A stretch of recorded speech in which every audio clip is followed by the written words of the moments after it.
Super useful things you can ask Siri on your iPhone. You can ask for a random number to roll a dice or to flip a coin. You can ask to turn off settings like Bluetooth or Wi-Fi, or ask to turn on things like the flashlight.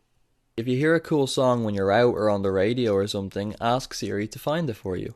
Here's an amazing thing you can do if you have AirPods, either the first gens or the Pros. First thing you gotta do is put them in your ears. So you go into your settings and then you go down to Control Center, click on Customize Controls and go down and press the plus beside the hearing icon. Sorry, it's a bit blurry. So go into Control Center, tap on the ear and then press Live Listen. Now whatever room you leave your phone in, you'll be able to hear what's happening through your AirPods. You go into your phone settings, then go down to near the bottom where it says camera. You can change the quality of your video, the quality of your slow motion, and loads of other settings. How to lower your phone's brightness so it doesn't blind you at 2 in the morning.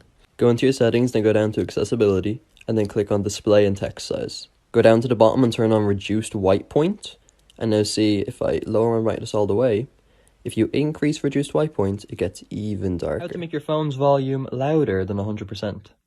Go into your settings and then go all the way down until you see music. Once you're in music, click on EQ, go down and select late night. This will make your phone sound slightly louder. How to use your iPhone without even touching the screen. It's actually super simple, so go into settings, then go down to accessibility, and then scroll down to voice control. Now when you turn this on, a little blue microphone will appear at the top left. And now you can say stuff like, go home, open TikTok, swipe right. You can even say, lock screen. Super useful iPhone tips, part 3, keyboard edition.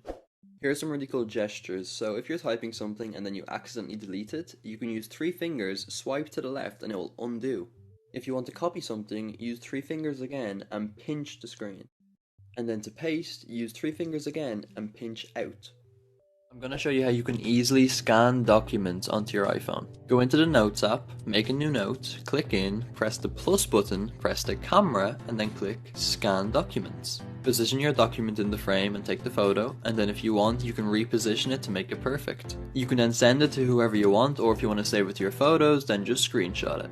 If you want to get a game or an app that costs money and you don't want to pay for it, there's still a way you can get it for free. If one of your friends has the game, all you have to do is sign in with their Apple ID in the settings, and then you can download the app for free.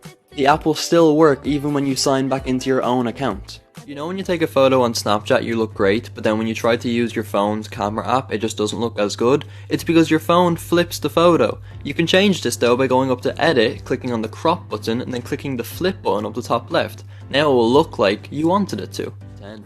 So most people know this, but you can actually make it so when somebody sends you a text message, they cannot see whether or not you've read it. In settings, simply go down to messages and then turn off send read receipts. Now people won't know if you've seen their message. Another cool thing you can do in settings is to show subject field.